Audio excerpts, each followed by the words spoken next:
El objetivo final del yoga es la unión. ¿Para qué existe el mundo y el universo? La vida es un poder del infinito, es un despliegue de su poder. El campo de manifestación de la divinidad es el universo.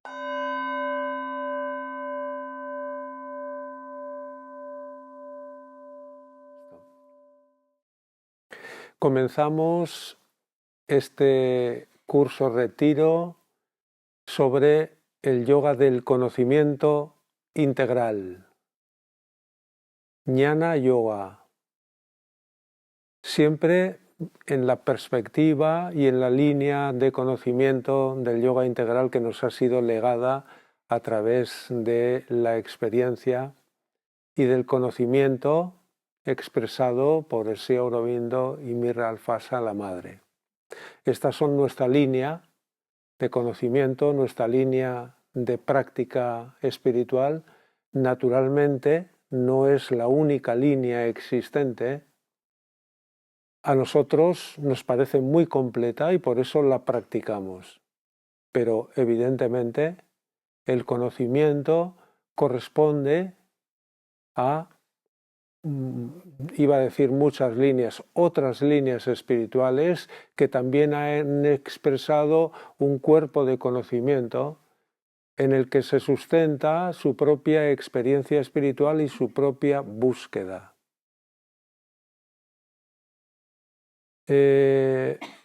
Yo os pido un poquito de disciplina mental porque seguramente el yoga del conocimiento, al corresponder más a la mente que al corazón, como correspondía la Bhakti Yoga, el yoga de la devoción, nos va a obligar a comprender más con la mente que a sentir más con el corazón. Tenemos que volver a reiterar que el objetivo de todo yoga o el objetivo de toda tradición o línea espiritual acaba siendo siempre la unión del ser humano con el trascendente. Lo llamamos Brahman, lo llamamos divino, lo llamamos infinito, absoluto, como quiera que se perciba esa trascendencia, e incluso si se percibe como en el budismo como una no existencia eterna, beatífica, incluso ahí el ser humano busca diluirse, unirse, a veces perderse, dejar de existir en esa existencia. Y siempre tenemos que tener en cuenta que el objetivo final del yoga es la unión. Como la propia expresión yoga significa unión. Y los yogas son técnicas, conocimientos que nos facilitan el trabajo, la búsqueda, la ascensión de nuestra conciencia hasta llegar a esa unión. Ahora, la cuestión es ¿qué tipo de conocimiento buscamos? ¿Cuál es el objeto de nuestro conocimiento? Porque según sea el objeto de nuestro conocimiento, será la línea que escojamos, la práctica que realicemos para llegar a ese objetivo. Si quiero escalar el Everest, tengo que actuar de una manera que si quiero subir al Monte San Cristóbal. Esto es evidente. El objetivo que vayamos considerando para nuestra práctica y para nuestra vida espiritual va a marcar la forma de actuar, nuestra práctica espiritual, la forma con la que vamos a percibir el mundo, el individuo y la trascendencia. En el yoga del conocimiento tradicional hay una realidad. Hay un yo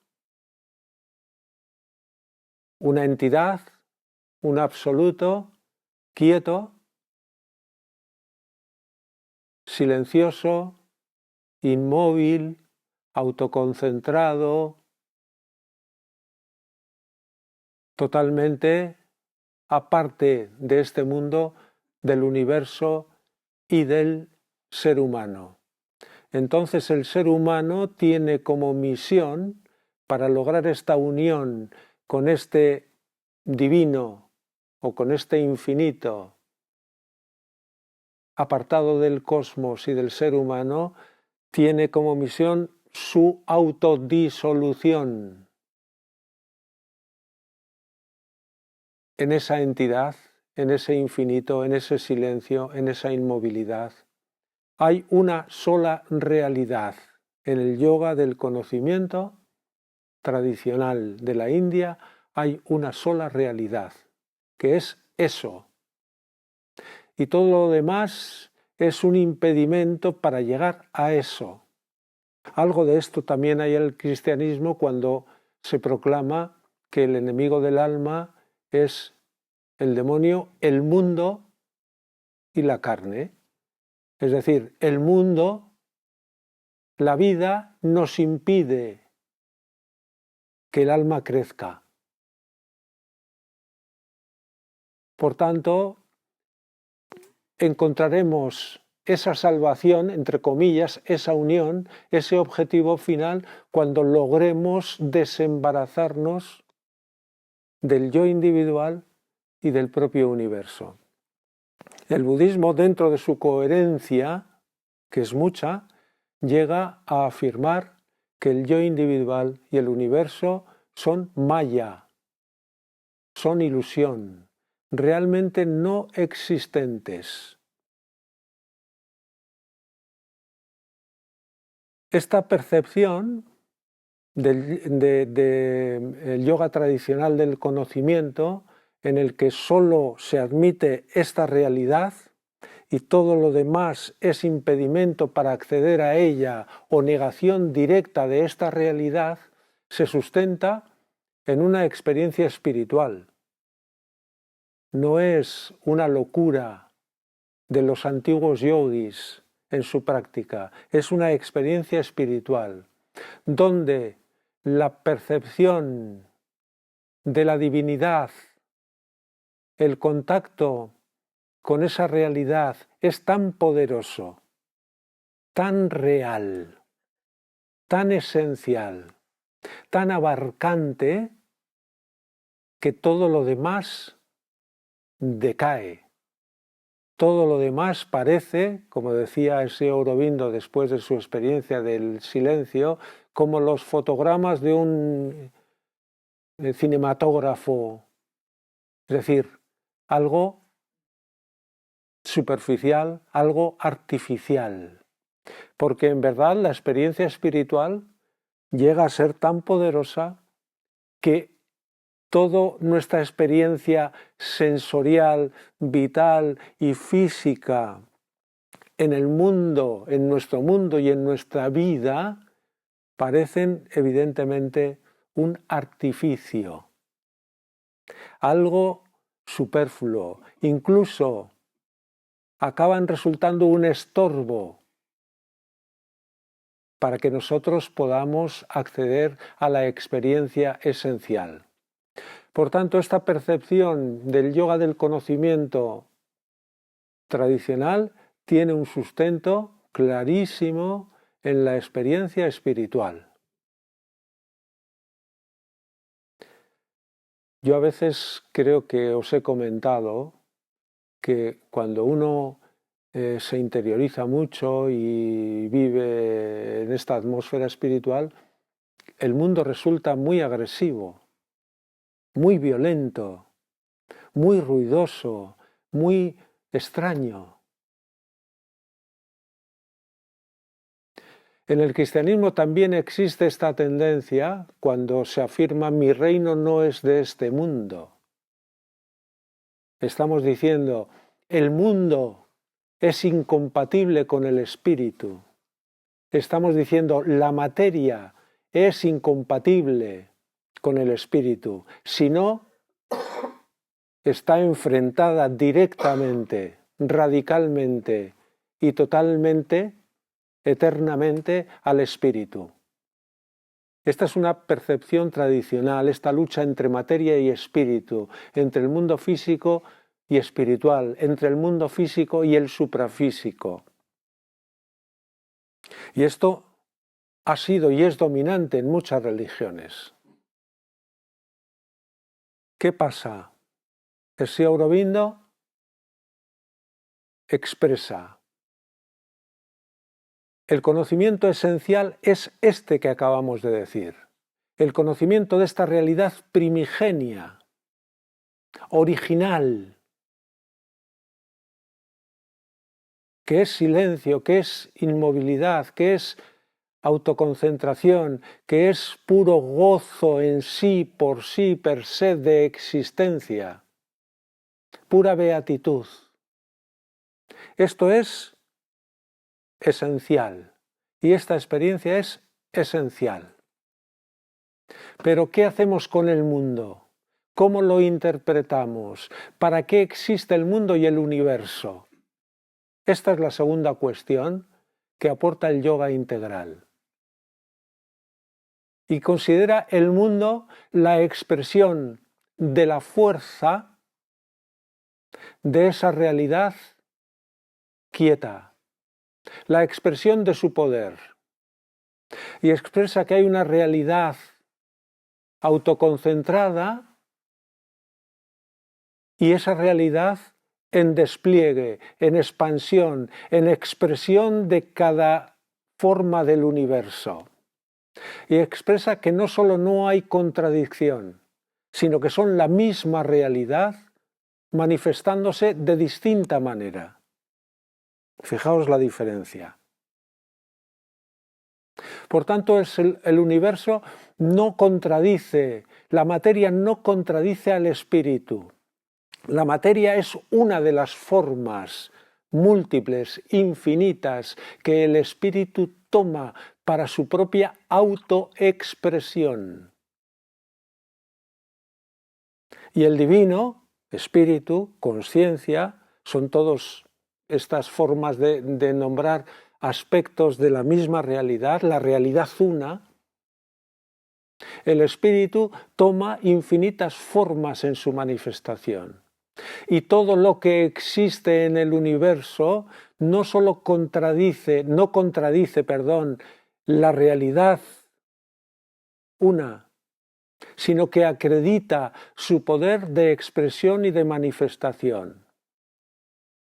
Todo es expresión de su fuerza, expresión de su consciencia, expresión de su belleza, expresión de su beatitud, todo lo que existe en el universo.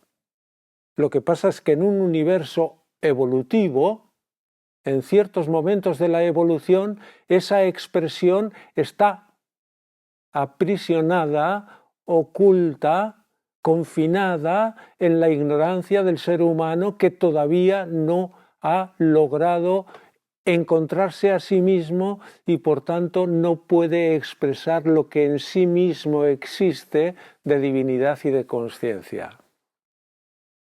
Lo que interpreta, lo que nos dice el yoga integral maravilloso de Sri Aurobindo es que el campo de manifestación de la divinidad es el universo, no es su negación.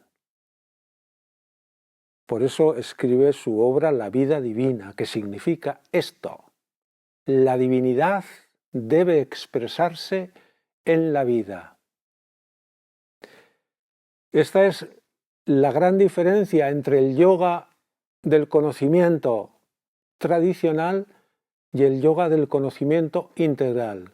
Y vemos cómo en la mayoría de las religiones la salvación siempre se presenta en algún más allá.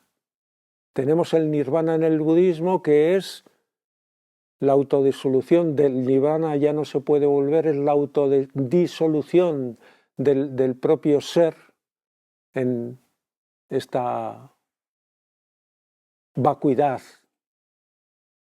o la salvación cristiana en el cielo, en el más allá, en la contemplación directa del divino, que eso está muy bien y debe ser así. Debemos llegar a contemplar al divino, como decía el señor Aurobindo, cara a cara, ver al divino cara a cara, pero esto se puede y se debe hacer aquí. Cada sensación, cada emoción, cada acción, cada pensamiento están destinados a expresar en el ser humano esa realidad. Esta es la primera gran diferencia que separa al yoga integral de las líneas más tradicionales espirituales. Cada uno puede coger lo que quiera, naturalmente, puede creer lo que quiera o según su experiencia puede comprender o admitir algo para que después vaya creciendo y ampliando su experiencia. Este conocimiento, que es el conocimiento del propio yo individual y el conocimiento de ese yo supremo, nos lleva a la comprensión de que yo no soy este cuerpo físico. Hay una mentalidad materialista de una mente física en la que creo que todos hemos o todavía participamos con la intensidad que sea, que comprende al ser humano circunscrito a la existencia de su propio cuerpo físico. Y esto es lo habitual. Nacemos y existimos, morimos y dejamos de existir.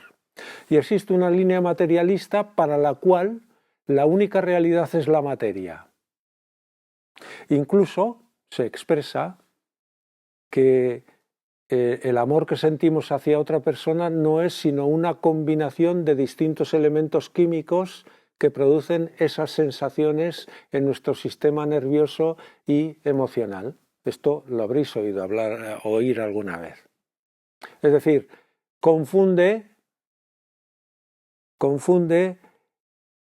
un efecto de algo suprafísico con su consecuencia física. El enamoramiento, por ejemplo, o una emoción en nosotros tiene una influencia en nuestro cuerpo físico, en nuestro sistema nervioso. Puede haber más sudoración, puede haber efectivamente una liberación de elementos químicos. Pero el que sucedan las dos cosas a la vez no quiere decir que la causa sea este desarrollo químico o este desarrollo físico, esta combinación química, esta sudoración. Quiere decir que el cuerpo físico, siendo la base de todas las operaciones que en el ser humano suceden, todas las operaciones tienen algún reflejo en el cuerpo físico. Os he puesto algún ejemplo. Yo de vez en cuando en el pueblo pico leña sobre un tocho que conseguí, no digo cómo, en alguna ocasión. Y pones la leña encima del tocón gordo, le das un golpe a la leña, repercute en el tocón y repercute en el suelo. Pues es lo mismo. Nuestro cuerpo físico lo soporta todo. Una emoción puede producir una enfermedad física, si es muy poderosa, pero no quiere decir que la causa de la enfermedad sea el cuerpo. Para el materialismo solo existe la realidad de la materia y del mundo físico. Pero también hay una corriente vitalista que dice y apela a la vida como el elemento fundamental de la existencia. E incluso se hablan proclamas, pido a la vida o pido al cosmos, pero la vida es un poder del infinito, no es el propio infinito, es un despliegue de su poder, el poder de la vida, y no es el elemento o la entidad o el propio infinito, sino su desarrollo, su extensión a través del poder de la vida que genera vida y que percibimos en nosotros mismos. Y lo mismo pasa con la mente. Ese pienso luego existo nos está diciendo que el desarrollo mayor del ser humano es el desarrollo de su potencial racional. Pero esto no es así, porque la razón y la mente solo es un poder intermedio hacia una razón y una mente mayor. Por tanto, tenemos que considerar que para el conocimiento individual de nuestra propia persona hay que comprender dos cosas: aquello que no somos y aquello que somos. El conocimiento de lo que no somos a través de lo que somos, o el conocimiento de lo que somos a través de lo que no somos. ¿Esto qué quiere decir? Que cuando yo me doy cuenta de que realmente hay algo más en mí que este cuerpo físico, este poder de vida y esta mente, busco en mi interior una nueva realidad. O cuando encuentro esa nueva realidad en mí, enseguida me doy cuenta de que esa, siendo mi realidad, no es mi yo esencial, no es este cuerpo físico, esta fuerza de vida y esta mente.